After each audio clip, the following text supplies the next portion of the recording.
하나님 말씀 봅니다. 하나님 말씀 야고보서 1장 22절에서 25절까지 말씀 우리 함께 같이 봉독합니다. 너희는 말씀을 행하는 자가 되고 듣기만 하여 자신을 속이는 자가 되지 말라. 누구든지 말씀을 듣고 행하지 아니하면 그는 거울로 자기의 생긴 얼굴을 보는 사람과 같아서 제 자신을 보고 가서 그 모습이 어떠했는지를 곧 잊어버리거니와 자유롭게 하는 온전한 율법을 들여보고 있는 자는 듣고 잊어버리는 자가 아니요 실천하는 자니 이 사람은 그 행하는 일에 복을 받으리라. 아멘. 오늘 이 야고보서 1장의 내용이나 가만히 말씀 보니까 히브리서에 나와 있는 말씀 마찬가지로 율법에 대한 내용들이 굉장히 많이 나오고 있습니다. 그런데 사실 여러분들이 마태복음에서 시작된 요한계시록까지 말씀을 보시면 정말 많이 등장하고 있는 단어가 율법이란 단어입니다. 율법, 강령, 선지자, 그리고 복음, 말씀. 왜 이렇게 신약 전반에 걸쳐서 물론 구약에도 굉장히 많은 부분의 율법에 관한 말씀을 하고 있지만은 왜 이렇게 신약 전반에 걸쳐서 수많은 이 사도들이 율법에 대한 내용의 말씀을 많이 하고 있는 이유가 뭘까?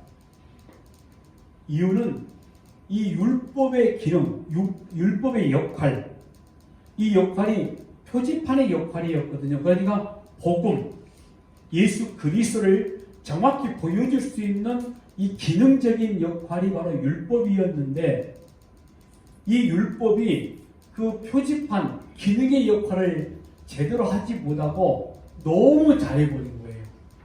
그러니까 딱 그림자의 역할, 안내자의 역할, 표지판 역할만 해야 되는데 율법이 목적지가 되어져 버린 겁니다.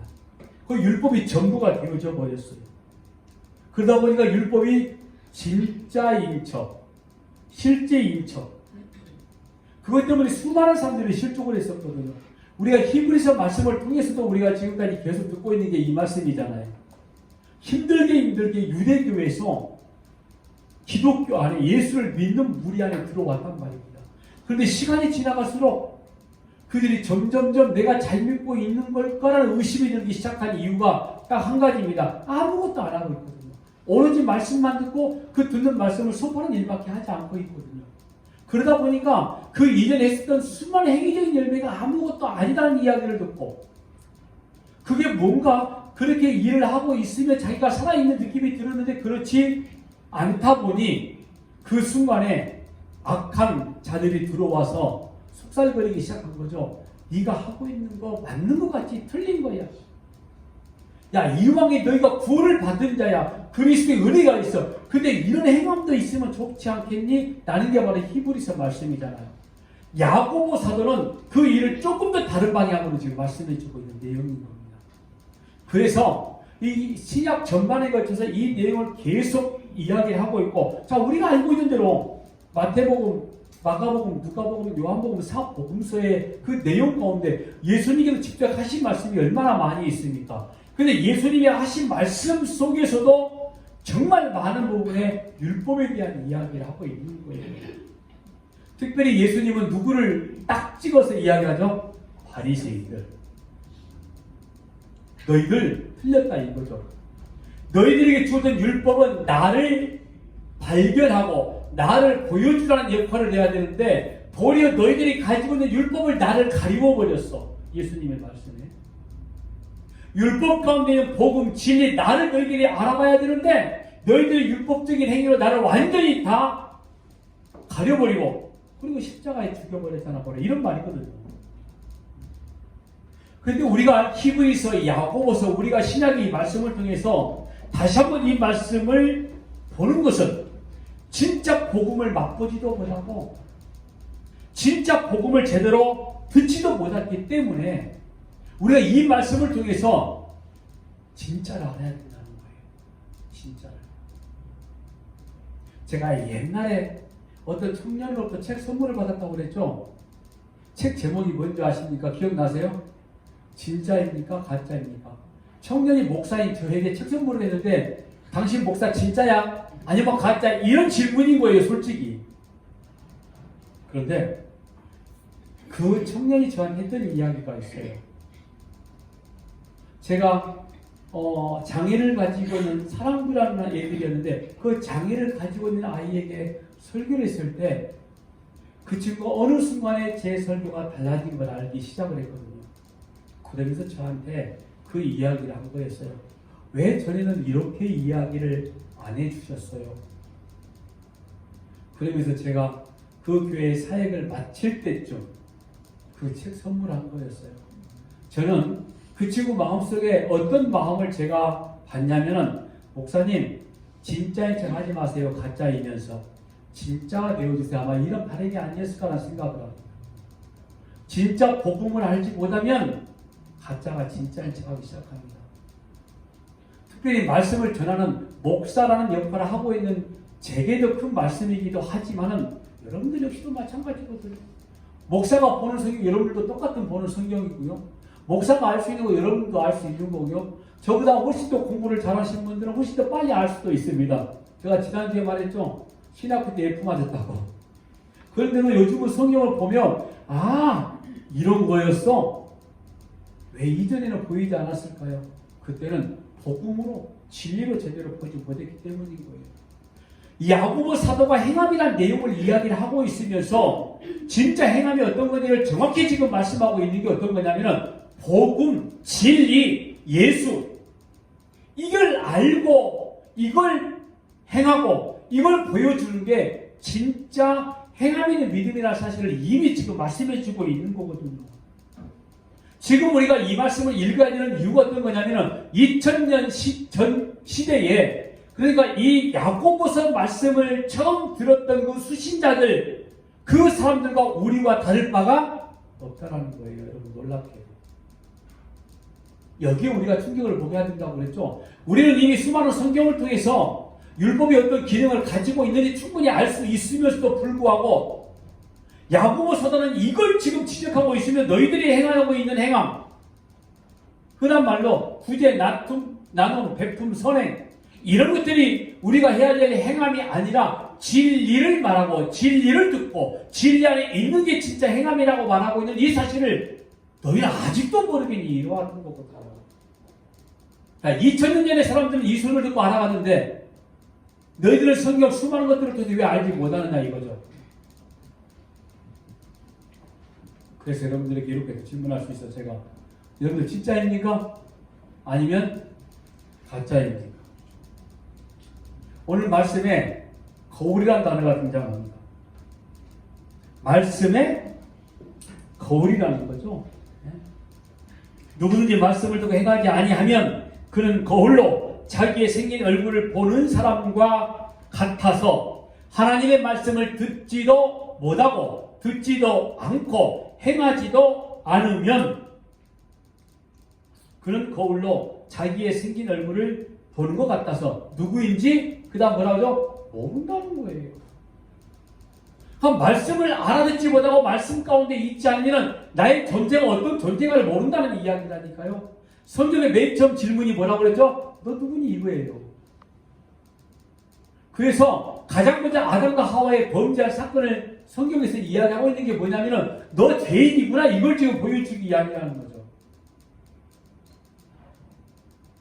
그래서 오늘 거울이라는 단어가 등장하는데 여러분 하루에 거울 몇 번이나 보세요? 한 번. 한 번? 나보다 덜 보네. 아침에. 저는 얼굴 거울 아주 자주 봅니다. 특히 주일날 많이 봐요. 평상시도 많이 봅니다. 선크림이 제대로 발라져 있는지, 자 왁스가 제대로 발라져 있는지, 머리가 내가 원하는 대로 잘 세팅이 되어 있는지, 그리고 거울을 보고 고칠 것이 없다는 생각이 딱 들 때 거울에서 떠납니다. 제 아들이 여기 없지만은 거울을 보고 머리 손질하는데 계속 이렇게 머리를 만지고 있는 거예요. 근데 이렇게 만지고 있는 머리가 거의 똑같은 머리 같아. 뭐 달라진 게 없는데 이렇게 만지고. 그래서 내가 야 별로 달라진 거 없는데 뭐 그리 만지냐? 그러니 아빠는 안 보이지? 나는 보여.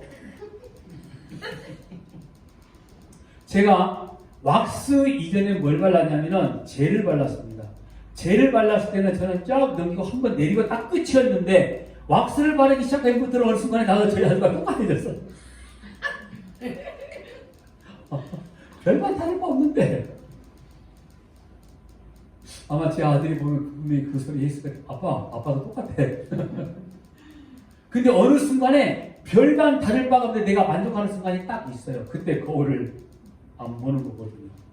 제가 이 거울이라는 단어가 나와서 문득 그런 말씀이 생각이 났어요. 오늘 이 말씀이 거울을 비유로 들고 있는 거죠. 뭔가 만족이 돼야 거울 앞에 떠나기 시작하는 거죠. 아, 이 정도면 됐어. 그런데 말씀을 듣는데 말씀을 듣지 못하고 말씀을 알지도 못하면은 아예 거울을 보지 않는 것과 똑같은 상태가 되어버리는 거죠. 자기의 존재가 자기의 모습이 어떤 건지 모르니까 자기 만족이 없는 거죠.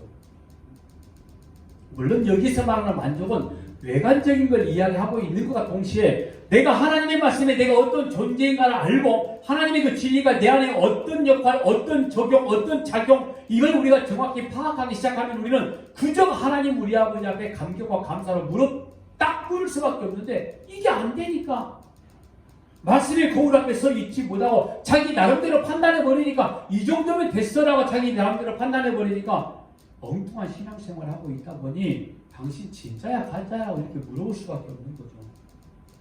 자, 오늘 22절 23절 말씀 다시 봅시다. 너희는 말씀을 행하는 자가 되고 듣기만 하여 자신을 속이는 자가 되지 말라. 여러분 절대 잊어버리지 마세요. 야고보 사도가 말하고 있는 행함 있는 믿음은 이 22절 23절 말씀으로 집중을 해야 됩니다. 뭐라고 그랬죠? 너희는 말씀을 행하는 자. 다른 거 아닙니다. 듣기만 하여 자신을 속이는 자가 되지 말라. 누구든지 말씀을 듣고 행하지 아니하면, 그러니까 행함이 없는 믿음은 어떤 믿음인 거죠? 말씀을 듣지 아니하고 못하고, 이게 행함이 없는 믿음이란 말이에요.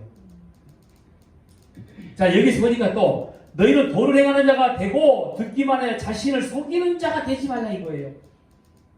자, 지난주에는 말씀 듣기를 속히 하라고 했거든요. 그런데 듣기는 듣는데 듣는 것만으로 그치는 것은 자기를 속이고 있다 그랬죠. 듣는 것만 그쳐버리면 자기를 속이고 있는 거다. 이게 무슨 말이냐면 간단하게 말씀을 드리면 이런 거죠. 말씀을 듣는 그 자체에서 이미 자기는 할 일을 다 했다고 생각해 버리는 겁니다. 보편적으로 굉장히 많은 성도들이 그런 삶을 살기도 합니다. 뭐 이런 거 아니겠어요? 예배 시간에 졸지도 않고 말씀이 던져지면 아멘도 잘했고, 그리고 이 말씀을 이렇게 들었으니 오늘 내가 이렇게 한번 살아보자, 여기 끝이다 이 말이에요. 그리고 자기가 했던 이런 거죠. 종교적인 모든 의무는 행위는 다 했다라고 딱 마무리 되어버린 겁니다. 그러니까 예배를 마치고 밖으로 나갈 때에 과연 이 말씀이 내 삶 속에 어떻게 이루어지고 있는가, 우리가 우리의 삶 속에 하나님의 역사를 바라볼 줄 아는 시각적인 게 확 넓어져야 되고, 그리고 그 말씀대로 우리가 사는지 못하면 아주 답답하고 조급한 마음이 있어야 되고, 그럼에도 불구하고 십자가의 구속이 내 안에 있다는 구원의 감격된 마음들이 내 안에 있어야 되는데, 예배 시간 딱 끝나 오늘 할 일 다 했다 끝 잃어버리면 안 된다는 이야기를 하는 거예요. 그게 종교적인 행위라고 지금 이야기를 하고 있는 겁니다. 자, 오늘 우리가 말씀을 보고 듣는 것은 거울을 보는 것과 같다라고 했죠. 하나님의 말씀의 거울 앞에서 우리의 자신을 계속 조명 들여다봐야 된다는 거죠. 자, 거울을 보지 않으면 내 머리 상태가 제대로 되어 있는지 안 되어 있는지 모르는 것처럼 말인 거죠. 말씀을 보지 않으면 자기 현재를 모르게 되는 거죠. 자기 현재를 모르면 자기를 모른다는 이야기죠. 잘 들어보세요. 자기가 자기를 모른다니까요. 말이 안 되는 것 같죠? 지난주 설교에 제가 자기가 자기를 모른다 라는 예를 든 인물이 누구냐면 다윗이었습니다. 밧세바의 범죄를 다윗은 죄라고 생각했다고요? 안 했다니까요. 그게 잘못이라고 진짜 생각하지 않았어요. 그런데 나단의 지적을 받고서야 그때 내가 죄인이었구나. 그것도 이건 말도 안 되는 죄인이었구나. 99마리 가지고 있는 양을 가지고 있는 내가 한 마리 양 가지고 있는 걸 뺏어가지고 내가 손님 대접을 했던 정말 말도 안 되는 강도, 도둑놈, 사기꾼, 거짓말 이런 자였구나. 그때서야 밤새 베개가 젖도록 회개를 하기 시작한 거예요. 자기의 모습이 너무 적나라하게 드러난 모습을 그때서야 아는 거죠. 여러분, 자기가 누군지 알아야 하나님의 극률하심을 바라보는 겁니다. 자기가 누군지 알아야 그때부터 이제는 뻔뻔해지고 당당해지기 시작하는 거예요. 물론 반대의 경우도 생길 수도 있습니다. 자, 율법을 생활로 삼고 있는 유대인들이 얼마나 열심히 율법을 읽고 외우고 실천했는지 모릅니다. 그걸 눈에 보이게 시각적으로 전부 다 표시하고 다녔던 인물들이 유대인들이잖아요. 이마에 경문을 붙이고 손목에 띠를 띠고 테플린이라고 그랬죠. 그리고 옷단술이라고 그랬죠. 허리띠에다가 통옷을 입고 길게 우리 아이들 머리 따는 것처럼 청색질과 흰색질로 꽈가지고 옷단술이 길멍기서 나는 이만큼 하나님의 율법을 알고 경건한 자야. 그렇게 돌아다녔단 말이에요. 오늘 기민머리를 자르지 않고. 그래서 지금도 가면 그랬다고 그랬죠. 이스라엘 가면은 그렇게 통옷을 입고 이 허리에다가 흰 띠와 청색띠를 만든 옷단술로 끈을 보고 길게 늘어뜨립니다. 사람들이 바라보고 유대인들이 바라보고 이렇게 생각하는 거죠. 아, 참 경건한 사람이구나. 기도 많이 하구나. 율법을 지키고 있는 자구나. 아직도 그 짓을 하는 거예요.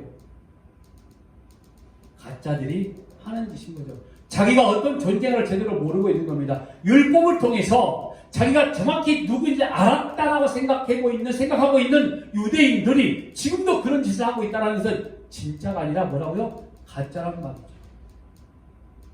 성경 옆에 끼고 그럴싸하게 경건한 모습으로 다닌다고 해서 교인이 아니란 이야기예요, 여러분들. 오죽했으면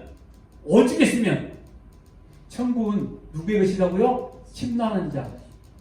이 말은 무슨 말이냐면요, 내가 천국을 뺏는 게 아니라 천국 자체가 하나님 나라, 하나님이란 말이에요. 하나님이 우리에게 확 들어왔다 이 말이에요. 그 자만 천국을 가져갈 수 있어요. 그러니까 나의 어떤 행위로 내가 천국을 내 것으로 만들어내는 것이 아니라, 내가 뭐 열심히 있는 어떤 신앙적인 행위로 내가 천국을 내가 소유할 수 있는 게 아니라, 천국은 그냥 나를 확 덮쳐버린 거예요. 이게 침노예요. 그 자만 천국을 가질 수 있는 거예요. 그만큼 천국 안에 있는 자들이 적다라는 말씀이 되어지는 거죠. 그런데 율법의 의로 나는 흠이 없어. 야, 나 이 정도면 잘 지키고 있는 것 같아. 율법뿐만 아니야. 613가지뿐만 아니라 거기에 나온 뭐 탈무드, 뭐 미시나, 미드라시, 뭐 여러 가지를 생각 기본까지 나는 나름대로 잘 지키고 있으니 나는 정말 하나님의 자녀 같다. 너 가짜. 자신 있게 말할 수 있는 거죠. 왠지 아세요? 그런 사람들은 그렇게 하지 못한 자들을 정죄하기 시작하거든요. 가짜의 모습이 더더욱이 들어가는 거죠. 그래서 이들의 열심이 결국 어떤 욕심이었냐면, 열심이고 욕심이냐면 혈과 육에 대한 열심이었다라고 말씀을 하고 있는 거죠. 로마서 10장 2절에 4절입니다. 내가 증언하노니 그들이 하나님께 열심히 있으나 올바른 지식을 따른 것이 아니라, 올바른 지식, 뭐라든 정도. 정도가 뭐예요? 진리, 말씀. 하나님께 열심은 있어. 그런데 진짜 진리를 몰라. 제가 밥 먹다가 그 예를 잠깐 들었습니다. 우리 첫 예배 때에 저희 아내 아는 그 복지관 원장님이 오셨는데 아들 데리고 왔단 말이에요. 근데 그 아들은 그 집 식구는 교회를 안 다니는데 한 번도 교회에 와서 기도하는 걸 보지를 못했어요. 제가 여기서 기도합시다 했더니 그 아들이 어떻게 했다고 했죠? 이랬단 말이에요. 뭐예요? 얘는 아무것도 몰라. 보지 못했어. 근데 기도란 말이 딱 떨어지자마자 이미 TV에서나 사람들이 행하는 말씀에 그게 딱 연상이 되어버렸다는 거죠. 그러니까 하나님을 알지 못한 지식이라고 내가 한번 표현 한번 해볼게요. 알지 못하면 그런단 말이에요. 뭐 이런 얘기 우리가 흔하게 들어봤지 않습니까? 예배당에 처음 나온 절반에 다니시다가 예배당에 처음 들어오신 분이 예배당 이분 이거 딱 들어오자마자 합장했다는 모르니까 웃음이 나오죠. 사실은 저도 웃었습니다만은, 여러분, 이렇게 했던 아이의 행동이나 합장의 거쪽에 있어서 여기 와서 그런 분은 한 분도 없지만은, 그렇게 하신 분들이나 거울을 자기 자신을 보지 못하니까 그런 거예요. 말씀 앞에 서 있는지를 말씀 앞에 서 있지를 못했기 때문에 그렇더라는 거죠. 근데 차라리 이런 사람들은 모르니까 그나마 나아. 모르니까. 근데 알고 있는 우리는 어떠냐는 이야기예요. 자기 행위로 포장하기 시작하잖아요. 종교적인 행위로 말하는 거죠. 자기 열심, 자기 지식. 3절 말씀 보니 하나님의 의를 모르고 자기 의를 세우려고 힘써 하나님의 의에 복종하지 아니하였느니라. 여러분, 유대인들이 하나님의 의에 힘써 복종하지 아니했다라고 말할 것 같아요? 나는 정말 힘써서 복종했어. 나는 하나님의 말씀을 지키려고 정말 내 목숨보다 중하게 여기는 게 율법이었어. 그래서 안식일에 전쟁이 터져도 내 목숨 내어놓고 나는 싸우지 않았어라고 말한 사람이 누구냐면은 유대인들이라 이런 말인 거예요. 근데 성경은 이렇게 판단한단 말입니다. 너는 힘써 복종하지 않았어. 힘써 복종했다. 나는 내 목숨 내어놓고 율법을 복종했다 그랬더니 사도 바울이 뭐라고 말하고 있냐면 너 목숨 내놓고 한 게 아니라니까. 너는 목숨 내놓고 하나님의 말씀을 지키지 않아버린 존재야. 이게 얼마나 두려운 말씀입니까? 너무나 무서운 거예요. 그러니까 사도 바울을 잡아 죽이려고 하는 거죠. 예수를 십자가에 못 박아 죽었더니 3일 만에 다시 살아나 버려가지고 자기들의 생각을 완전히 다 깨뜨려 버렸는데 이 제자 저 제자 다 잡아다가 목 잘라 죽여버리고 십자가 거꾸로 지게 만들고 했더니 또 하나가 문제네. 속 터지는 거죠. 얘들은 죽일 수밖에 없는 겁니다. 그러니까 진짜 복음 자기를 아는 존재들은 낮에 말씀들은 핍박, 모멸 받아낼 수밖에 없는 거죠. 사전에 그리스도는 모든 믿는 자의 의를 이루게 하여 율법에 뭐라고 그러죠? 마침이 된다고 말씀을 합니다. 완성이라는 말이에요. 그런데 이 하나님의 의를 모르고 자기들의 혈과 육으로 이루어내겠다라고 자기들이 자꾸 의를 세우고 있는 거죠. 그런데 그 의가 하나님의 말씀에 적극적으로 복종하지 않는 결과다라고 말씀을 하고 있는 거예요. 그러니까 율법을 들여다보지 않는 사람도 문제이지만 너무 열심히 들여다보는 사람도 문제가 돼요. 그러니까 여러분들 너무 열심히 일하지 말라는 이야기를 하는 거예요. 너무 열심히 일하다 보면은 자기 보상이 나와요. 100% 나옵니다. 내가 얼마나 교회를 위해서 헌신하고 내가 얼마나 목사님을 위해서 헌신했는데 세상에 나를 못 알아줘? 차 사지고 도로 내놓으세요. 들을수록 진짜 허망하죠? 물론 성계 교인들은 절대 그런 분 없어요. 왜냐하면 아직까지 내가 차를 선물 안 받았으니까. 그 소리 들을 때 가슴이 미어졌어요. 너무 답답해서. 다른 게 그걸 줬다는 게 답답한 게 아니라 그 친구 말이 그렇게 이야기했다고 그랬죠. 형, 내가 잘못한 거야. 내가 말씀을 진짜 말씀대로 전파하지 못한 거야. 그 친구가 또 이런 이야기를 했습니다. 제 절기 설교를 똑같이 했어요. 제 원고를 가지고. 그런데 교인들이 나머지더래요. 교인들이 나머지더래요. 한 부류는 목사님 이게 부활절이었어요. 이게 고난이었어요. 왜 우리는 이걸 종교 개혁자들도 지키지 않는 걸 우리는 왜 지키고 있는 거죠? 사순절이라고 이야기하고 왜 가톨릭의 행위를 따라가고 있는 거죠? 목사님 왜 이제서야 이걸 이야기해 주는 거예요?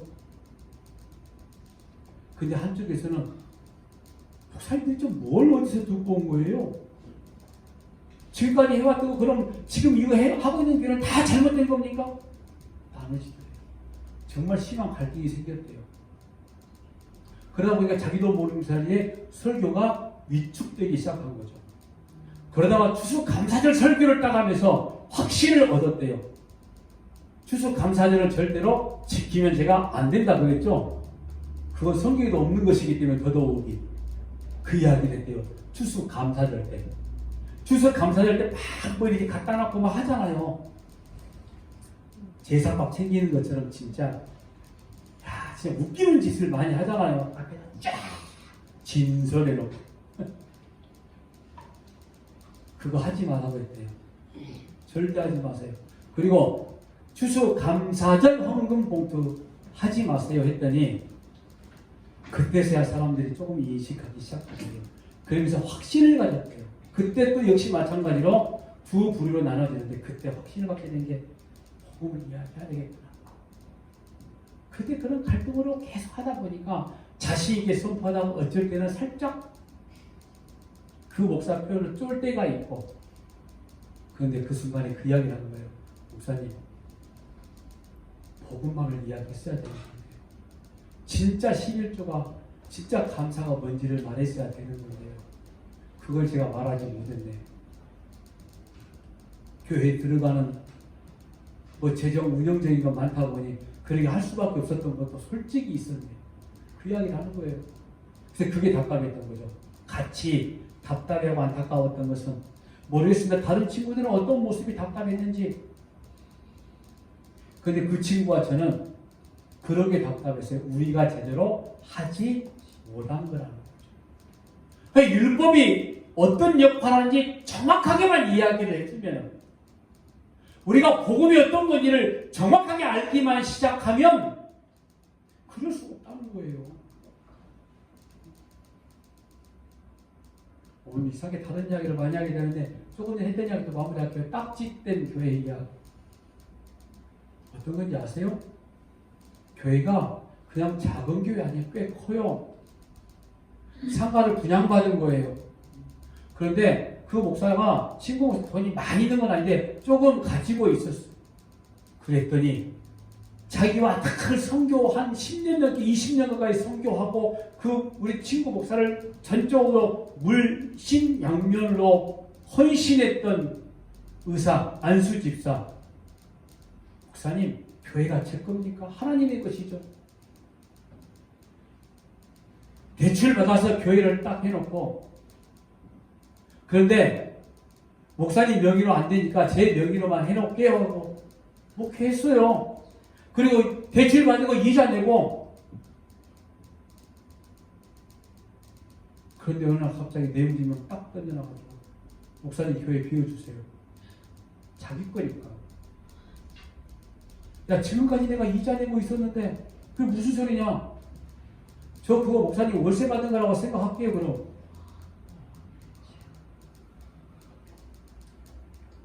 그 이야기 듣자마자 피가 거꾸로 쏘는 거예요. 성질급한 서일원 목사, 야, 요거 잘라내자 씁니다. 그 새끼 죽이자. 야, 뭐 그따위 놈이 다 있냐? 왜 이제 그게 한 14억, 15억 되니까 의사가 병원이 망했어. 돈이 없어. 근데 그게 지 남은 거야. 이제 지 명으로 된 거. 그거 뺏겠다 이거예요.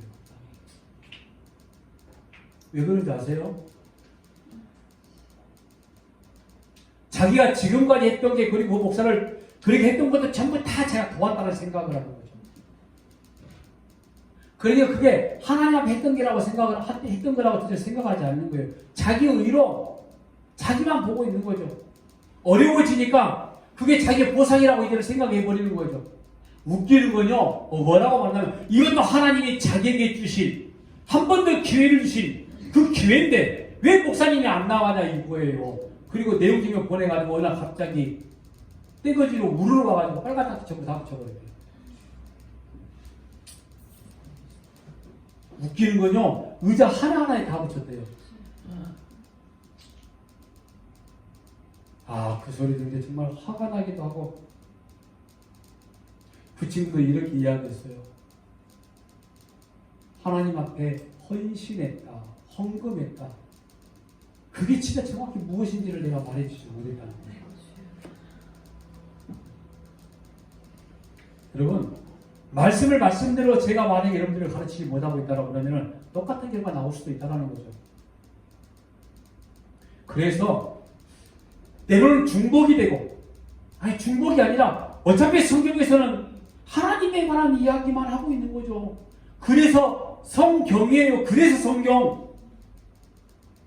인간에 대한 이야기를 하고 있다고 그러면 가르침이나 교훈, 경전이라고 이야기를 하겠지만은 하나님의 말씀 성경이라니까요. 왜 하나님에 관한 이야기만 하고 있으니까. 이 너희 인간들을 통해서 하나님이 어떻게 역사하고 있는지 너희들이 살펴봐. 너희 눈으로 보게끔 만들어 줄게 하는 게 문자적인 성경이란 말인 거죠.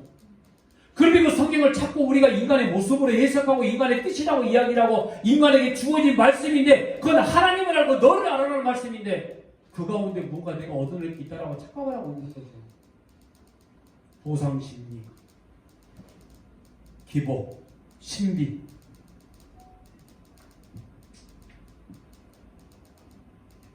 그러니까 너무 들여다보고 뭐 하려고 생각하지 말라는 거예요. 저는 너무 들여다보면은 이 자기 율법주의에 빠져들어갈 수도 있거든요.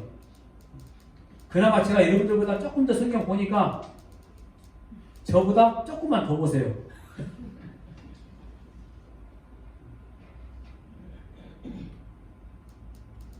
여러분 우리가 그동안의 율법 그러면은 죄로 심히 죄되게 하는 것 그래서 율법이란 죄 아래 가두어버린 역할을 하는 것으로 보았는데 물론 맞습니다. 근데 오늘 말씀 보니까 그 율법을 뭐라고 그러죠? 자유하게 하는 온전한 율법이라고 말합니다.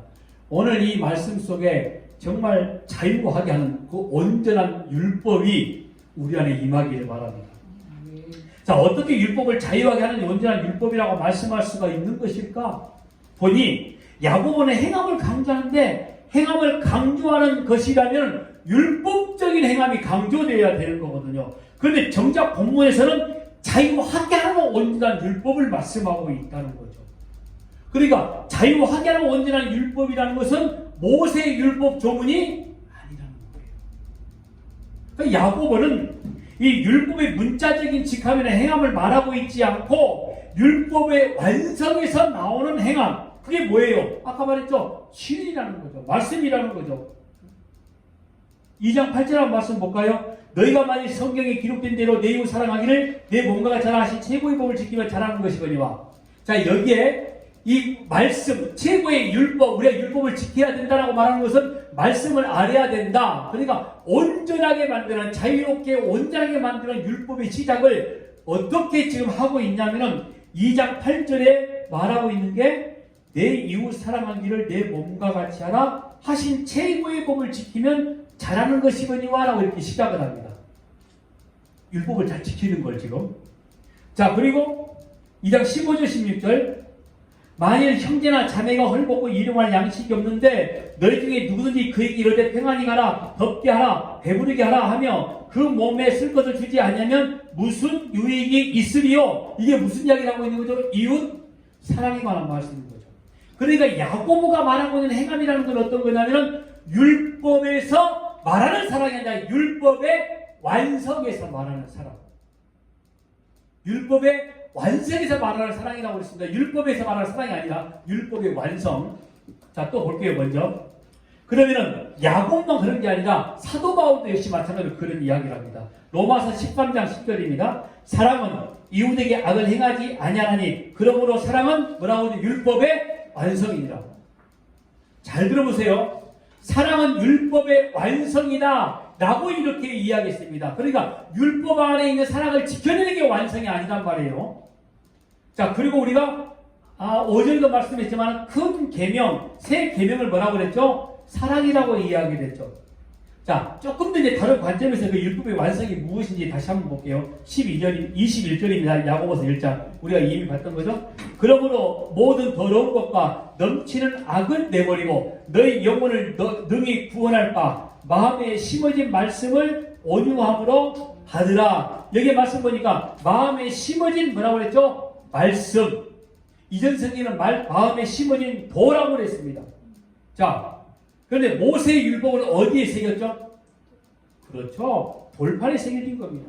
그러니까 돌판에 새겨진 말씀을 듣고 지킨 사람들은 온전한 자유에 이르지 못했는데 마음에 새겨진 도가 있어야 뭐라고 그러죠? 온유함으로 받으라 온전하게 되는 자유하게 되는 율법이 된다고 이런 말이에요.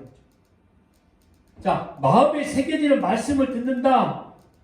혹시 떠오르는 어떤 내용들이 있습니까? 성경을 통해서? 없죠? 성경을 읽어보지 않았으면 모르는 겁니다. 예레미야서 31장 31절에 34절 말씀입니다. 여호와의 말씀이니라 보라 나는 이르리니 내가 이스라엘 집과 유다 집에 새 언약을 맺으리라. 이 언약은 내가 그들의 조상들의 손을 잡고 애굽 땅에서 인도하여 내던 날에 맺은 것과 같이 아니할 것은 내가 그들의 남편이 되었어도 그들이 내 언약을 깨뜨렸음이라. 여호와의 말씀이니라. 그러나 그날 후에 내가 이스라엘 집과 맺을 언약은 이러하니 곧 내가 나의 법을 그들의 어디에 두고요? 속에 두고 그들의 마음에 기록하여 나는 그들의 하나님이 되고 그들은 내 백성이 될 것이라. 여호와의 말씀이니라. 그들이 다시는 각기 이웃과 형제를 가르쳐 이르기를 너는 여호와를 알라 하지 아니하리니 이는 작은 자로부터 큰 자까지 다 나를 알기 때문이라. 내가 그들의 악행을 사하고 다시는 그 죄를 기억하지 아니하리라. 여호와의 말씀이니라. 자, 새 언약을 예언하고 있는 내용이었습니다. 그런데 새 언약을 어디에 새겼다고 그랬죠? 마음에 새겼다. 그러니까 옛 언약은 애굽에 나올 때에 세운 언약 어디에 새겼다고 그랬죠? 돌판에 새겨진 것인데 그 돌판에 새겨진 율법을 지키지도 못했을 뿐만 아니라 지킨다고 한 사람들조차도 자기들의 의가 나와서 자기의 자랑이 되어버린 거죠. 그러므로 새 언약을 주는데 이제는 돌판이 아니라 마음에 새기겠다. 돌판에 주면 또 그걸 지키겠다고 자기 의를 내놓기 때문이거든요. 그런데 그때에 그게 34절입니다. 이웃이나 형제에게 여호와를 알라고 하지 아니하여도 다 알게 된다. 즉 율법으로 교육하지 않아도 전부 다 알게 된다는 거예요. 왜 어디에 새겨졌습니까? 마음에 새겨졌으니까. 또한 그들의 죄악을 사하고 그 죄를 기억하지 아니하신다. 이 말은 누구의 말씀인 거죠? 예수 그리스도의 지금 십자가의 구속을 이야기하고 있는 거죠. 그러니까 새 언약의 완성은 누구로 마무리가 되어진다는 거죠? 예수 그리스도예요. 그러니까 새 언약의 마음에 새겨진 이 말씀, 언약, 이 도를 받는 사람은 누구나 율법으로 하라 하지 말라 하지 않는다는 거예요. 그냥 온전한 율법, 복음을 따라가는 사람이 되어버리는 거죠. 마음에 그렇게 되니까. 그래, 행위적인 걸로 따라가는 게 아니라 뭐라고요? 말씀을 따라가는 자가 되어져 버린 거죠. 그러니까 옛 율법, 돌판에 새겨진 언약을 따라가고 있는 존재들은 그냥 돌에 새겨진 자기들의 행위들을 자꾸 내놓으려고 하는 자. 근데 자기들의 의만 쌓을 뿐이었고 마음에 새겨진 새 언약을 따라가는 자는 자기들의 의는 없어지고 그리스도의 의로움이 나타난다. 라고 해서 그 죄를 기억하지 아니하리라. 여호와의 말씀이니라 한 거예요. 왜 그런지 아세요? 복음의 의를 따라가는 자들은 주의 영이 함께하기 때문인 걸 믿으시기 바랍니다. 주의 영이 함께하고 있다는 것은 말씀과 함께 동행하기 때문에 말씀의 영이 그와 함께 있는 겁니다. 성령, 진리, 영, 하나님의 거룩한 말씀, 그분이 우리를 지금 이끌고 가고 있는 거거든요. 그러니까 우리가 성령, 진리의 영에 인도함 받지 못하면은 우리는 말씀을 말씀으로 듣지를 못한다는 거죠. 그래서 신령과 진정으로 예배할지니 라고 말씀을 하고 있는 거죠. 여러분, 성령으로 진리 가운데 임하기를 주의 이름으로 부탁합니다. 여러분들의 생각 가운데 말씀이 따라가면 안 되는 겁니다. 말씀 가운데 여러분들의 생각이 따라가야 되는 거죠. 여러분들의 기도 속에 말씀이 들어가면 안 되는 거예요. 말씀 속에 여러분들의 기도가 따라가야 되는 겁니다. 우리의 착각이 여기 아닙니까? 우리의 행함이 말씀이 따라오기를 기다리는 거죠. 우리의 기도가 말씀이 오기를 원하는 겁니다. 아니요. 우리는 말씀 안에 있어야 진짜 기도, 진짜 행함, 진짜 사랑을 베풀 수 있다는 거죠. 그러니까 우리는 결국에 어떤 거죠? 복음을 따라 살아가는 게 진짜라 이거예요. 복음을 따라 살아가는 게 진짜 행함의 믿음을 가지고 있는 존재라고 지금 말씀하고 있는 겁니다. 그래서 요한복음 14장 17절에 이렇게 말씀하고 있는 거 아닙니까? 그는 진리의 영이라 세상은 너희 그를 받지 못하나니 이는 그를 보지도 못하고 알지도 못함이라. 그러나 너희는 그를 아나니 그는 너희와 함께 거하시며 또 너희 속에 계시겠습니다. 그러니까 우리가 하나님의 말씀을 알 수 있고 이게 진리군요 라고 말하는 것은 우리의 생각과 우리의 뜻과 우리의 행위가 아니라 뭐라고요? 우리 안에 계시는 예수 그리스도란 말이에요. 우리 안에 계시는, 집을 짓고 살고 계시는, 그래서 내가 성전, 지성소가 되어진다는 말씀도 했잖아요. 그래 우리는 누가 시켜서 하는 존재가 아니란 말입니다. 누가 시켜서 하거나 하는 존재, 하지 않는 존재 이게 아닌 거죠. 여러분, 마음에 심겨진 말씀, 도는 절대로 파괴할 수 없는 언약이 된 거예요. 이렇게 된 사람은 절대로 잊어버릴 수가 없는 거죠. 마음에 새겨져 있는데 어떻게 잊어버립니까? 그것도 예수 그리스도가 함께 동행하고 계시는데 그때부터 자유하게 하는 완전한 율법이 무엇인지를 알게 되어 그때서야 따라가기 시작하는 겁니다. 이런 율법을 복음이라고 이야기를 하는 거예요. 우리의 영혼을 자유롭게 만드는 십자가의 구속으로 그 율법이 완전한 율법, 그걸 복음이라고 이야기하는 거죠. 그래서 율법으로 인한 죄와 사망의 고통에서 자유하게 해주는 것이 복음의 능력. 그래서 자유하게 하는 완전한 율법이 오게 되면은 그걸 알기 시작하면 이 두 가지를 전부 다 이제 고백하고 알기 시작하는 거죠. 자신이 죄와 사망 아래 종노를 하고 있었다는 사실을 알아버립니다. 와, 나는 죄인이었구나. 그리고 내가 열심을 내서 율법을 지키면 지킬수록 오히려 그게 바로 하나님의 의에 적극적인 불복종이 되어져 가는구나. 이걸 알기 시작하는 거죠. 그래서 차라리 내가 안 하는 게 낫겠구나. 하지 않는 게 낫겠구나. 이 생각이 들기 시작하는 거예요. 근데 여러분 그때부터 진짜 하나님이 움직여 지신다는 거죠. 그리고 자기 안에 하나님의 의를 이루어낼 그 어떤 능력과 자질이 없음을 알게 되어집니다. 마음으로 원한다 하여도 그것을 행할 능력이 없다. 이 말이 그거예요. 마음은 원이로되 라고 말하는 게 육신은 아무것도 아니구나. 그게 이 말인 거예요. 내가 아무것도 아닌 존재이다 보니 나의 혼자 힘으로 아무것도 할 수 없어. 그러니 오로지 나는 십자가의 구속이 의로만 내가 율법 가운데 살아낼 수가 있어. 이걸 아는 게 마음은 원이로되 이거예요. 내가 마음 뭔가 하고 싶은데 악한 육신이 자꾸 못하게 만들어. 그런 유치한 소리 하지 말라 이거예요. 그것도 진리에 관한 말씀을 하고 있는 거니까. 그런데 여러분 그걸 딱 알고 있는 자들은 탄식으로 끝나지 않습니다. 죄와 사망의 법에서 나를 자유롭게 만드는 생명의 법이 무엇인지 알기 때문에 그 생명의 법에 집중하기 시작을 해요. 아는 자들만 그렇습니다. 생명의 법이 뭐예요? 진리죠. 그래서 이제는 죄의 종이 아니라 말씀에 따라가는 의의 종이 되어져 가기 시작하는 거예요. 그때서야 진짜 의의 종이 되어져 가는 거예요. 예수가 너 내 안에 있으니까 너는 의의 종이야 라고 선포하신 의의 종이 무엇인지를 알기 시작하니 그때서야 의의 종. 그때부터 하는 게 진짜란 말이에요. 그때부터 하는 게 진짜. 그때부터 하는 게 진짜예요. 구속의 감격, 구원의 기쁨, 너무 좋은 거죠. 심장에 빠져있어도 좋은 거죠. 왜? 이건 잠깐이거든. 내 몸에 더러운 냄새가 나도 상관이 없거든요. 왜? 그것도 잠깐이거든요. 구속받은 이 기쁨이 너무나 크니까 난 나의 구원은 영원전에 어떻게 받은 거죠? 영원히 받아버렸어. 그런데 내 육신의 생각으로 나 잠시 이 쓰레기통에 빠져있네? 이거 별거 아니야. 이게 바로 구원의 진짜 기쁨이란 말이에요. 이걸 알고 고백하는 자가 뭐라고요? 이건 행함 있는 믿음이라고 이야기를 하는 거라고요. 그때부터는 내가 정성을 들이고 시간을 들이고 이런 모든 것들이 가짜가 아니라 뭐예요? 진짜가 되기 시작하는 거죠. 드리면 잊어버리는 거예요. 왜? 이미 드림으로 자기는 자기 신앙을 고백을 해버린 거였었거든요. 그런데 부족하다고 느껴지는 거죠. 그게 진짜란 말이죠. 탄식으로 머물러 있는 게 아닙니다. 로마서 6장 16절 18절까지 말씀 보니까 이렇게 말씀하죠. 너희 자신을 종으로 내주어 누구에게 순종하든지 그 순종을 받는 자의 종이 되는 줄을 너희가 알지 못하느냐. 혹은 죄의 종으로 사망에 이르고 혹은 순종의 종으로 의에 이르느니라. 아멘이십니까?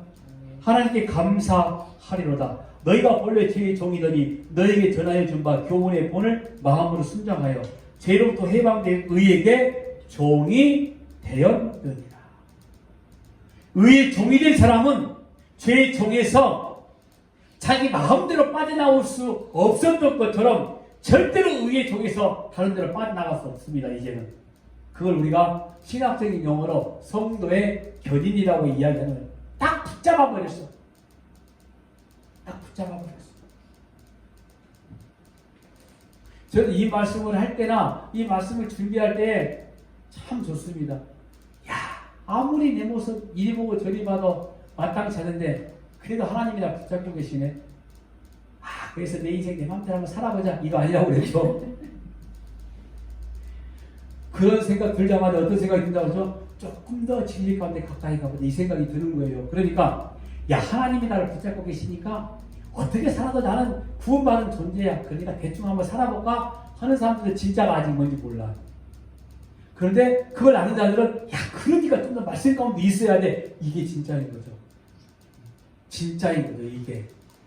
그러니까 대충 살아보자 그런 질문하면 제가 뭐라고 그랬죠? 유치한 사람이다. 원래는 유치한 놈이다 그래야 되는데 사실은 그럴 때는 욕을 먹어야 되거든. 유치한 거죠. 여러분 우리가 성경을 대충 보니까 엉뚱한 말을 하는 거예요. 이런 사람들은 어떤 사람인지 아십니까? 거울을 들여다보고 그 자기 얼굴을 잊어버리는 사람이 아니라 자기가 누구의 종임을 알아요 이제. 아 내가 제 종인데 이제 의의 종이 되었구나. 그래서 완전하고 온전한 자유의 율법을 보기 시작하는 거 뭐예요? 복음을 보기 시작했다 이 말인 거죠. 잊을 수가 없는 거죠. 근데 대충 보면은 지가 복음이 나오기 시작하는 거죠. 대충 보니까 아 이것은 하라는 거였구나. 그러니까 열심을 해야 돼. 아 이건 하지 말라는 거니까 안 하면 되네. 더더욱 더 신기하게 율법 613가지 중에 하지 말라는 게 몇 가지라고 그랬죠? 365가지. 매일 하루에 한 가지씩 안 해야 되겠네. 이따위 엉뚱한 소리를 하게 되는 거죠.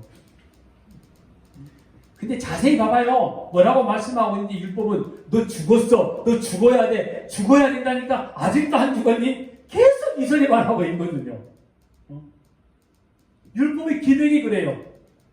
율법의 기능이. 그런데 우리를 죽이게 하는 법을 가지고 살겠다고 지낸다는 게 얼마나 어리석고 멍청한 일입니까? 그런 우리를 죽이고 다시 살리시는 것은 우리 행위와 상관없이 이미 예수님이 십자가에 전부 다 이루어 놓으신 거라 이 말인 거죠. 그리고 우리 마음에 딱 새겨져서 너 잊어버리지 마. 근데 잊어버릴 것 같거든. 그러니까 우리 안에 살고 계신 거잖아요. 잊어버릴 것 같으니까. 얼마나 다행입니까? 이런 베드로가 변화산에서 영광스럽게 변한 예수님을 본 자예요. 그렇죠? 그가 뭐라고 했는지 아시죠? 성경을 통해서 한번 보자고. 이거 많이 들어왔으니까 다 아신다고 고개를 끄덕끄덕 하시네. 마태복음 17장 4절 말씀 보니까 베드로가 예수께 여짜오 이르되 주여 우리가 여기 있는 것이 좋사오니 만일 주께서 원하시면 내가 여기서 초막 셋을 짓되 하나는 주님을 위하여 하나는 모세를 위하여 하나는 엘리야를 위하여 하리이다. 그런 베드로가 이런 베드로였던 이 사람이 베드로서 1장 19절 21절에 뭐라고 말씀하는지 아세요? 또 우리에게도 확실한 예언이 있어 어두운 데를 비치는 등불과 같으니 날이 새어 샛별이 너희 마음에 떠오르기까지 너희가 이것을 주의하는 것이 옳으니라. 먼저 알 것은 성경의 모든 예언은 사사로이 볼 것이 아니니 예언은 언제든지 사람의 뜻으로 된 것이 아니요 오직 성령의 감동하심을 받은 사람들이 하나님께 받아 말한 것임이라. 베드로가 변화산에서 예수님이 영광스럽게 변화되고 하늘에서 음성을 들은 것보다 더 확실한 예언이 있으니 그게 뭐예요? 기록된 말씀이라는 거예요. 베드로가 시각적으로 직접 받고 들었단 말이에요. 근데 그것보다도 확실한 게 있어. 그게 뭐라고요? 이 말씀 성경이란 말이에요. 기록된 말씀이라는 거죠. 그러니까 무엇을 보았다 들었다 하지 말고 기록된 이 말씀을 주의 있게 바라는 거예요. 어두운 데 비치는 등불과 같이 날이 새어 샛별에 떠오르듯이 너희 마음에 하나님의 말씀이 비출 적때까지 주위에서 바라는 거죠. 뭐 여기 앉아 계신 분들은 그런 분들 한 분도 안 계시지만 뭐 여기에 가면 뭐 신비한 것들이 이루어진다더라. 저기에 가면은 뭐 희한하게 기도만 하면은 뭐 옛날 이름부터 지금 과거가 쫙 보여진다더라. 기도를 많이 한 권사님이 있고 기도를 많이 한 목사님이 계시고 거기 가지 말고요. 기도 별로 안 한 숨게 와라 이 말이에요.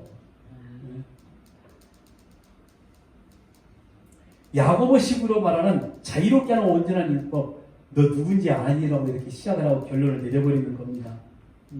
여러분 우리는 사실 굉장히 시각적인 거, 이 감각적인 거 정말 이런 것들을 원하거든요. 그런데 여러분 시각적이고 감각적인 것은 이미 옛 언약을 통해서 충분히 우리에게 말씀하셨습니다. 근데 우리가 부족하다고 느껴지는 거죠. 고린도서 10장 8절에 12절까지 말씀입니다. 여러분 이 말씀은 여기서 거울이라는 말씀이 나옵니다. 그들 중에 어떤 사람들이 음행하다가 하루에 2만 4천 명이 죽었나니 우리는 그들과 같이 음행하지 말자. 이거 지금 구약의 이야기를 하고 있는 거죠. 그들 가운데 어떤 사람들이 주를 시험하다가 해내게 멸망하였나니 우리는 그들과 같이 시험하지 말자. 이것도 구약의 출애굽 이야기인 거죠. 그들 가운데 어떤 사람들이 원망하다가 멸망시키는 자에게 멸망하였나니 너희는 그들과 같이 뭐라고 하죠? 원망하지 말라. 이것도 내용이 아시죠? 그들에게 일어난 이런 일은 본보기가 되고 또한 말세를 만나 우리를 깨우치기 위하여 뭐라고 하죠? 기록되었느니라. 무슨 말씀인지 이해되시죠? 지금 구약의 성경이 말세를 만나 오늘 저와 여러분이 뭐가 된다? 거울이 된다. 이 구약의 말씀 수많은 역사적인 사건들, 인생들이 나타난 사건들을 통해서 어떻게 너희들에게 보여지고 너희들이 어떤 경험을 해야 되는 건지 전부 다 이미 보여줘버리는 거예요. 이렇게 적나라하게 보여주고 완전하게 보여주고 그것도 부족하다 보니까 예수님이 이 땅에 오셔서 또 보여주시면서 죽은 자를 살리면서 영생이 어떤 건지를 보여주었고 입으로 들어간 양식을 주면서 만나가 어떤 건지를 말씀해 주셨고 그런데 아직도 우리들은 뭐 그렇게 보고 싶은 게 많은지 시각적인 거요 감각적인 거요 뭘 그렇게 많이 기도해서 짜릿함을 느끼고 싶은 건지 뭘 그렇게 열심히 행함을 통해서 하나님의 말씀이 나를 통해 이루어졌다고 자랑하고 싶은 건가요? 그거 아니란 이야기를 지금 야고보 사도가 말하고 있는 겁니다. 그러니까 우리는 늘 거울을 봐야 돼요. 내가 어떤 존재인지 더러운지 깨끗한지 얼마나 내가 온전치 못한 존재인가를 거울 속에서 매일매일 바라는 말이에요. 그리고 내가 온전치 못함에도 불구하고 예수 그리스도 십자가 인가 내 안에 있어서 야 그런데 내가 의로운 존재야. 여기서부터는 감격, 감사, 고백이 터져 나와야 된다는 거죠. 이걸 아는 게 자유하게 하는 온전한 율법을 들여다보는 거울을 보는 자들입니다. 이때부터는 누구의 눈치를 보지 않아요. 그냥 감격 속에 살아가는 거예요. 그 완성된 사랑이 우리 안에 새겨져 있음을 내가 알고 있다 보니까 그게 바로 뭐라고 해서 진리가 너희를 자유케 하라 이 말씀이에요.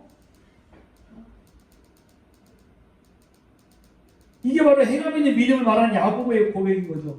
이런 자들이 복을 받은 자들입니다. 어떤 복이에요? 영생의 복, 말씀의 복을 받은 자들이에요.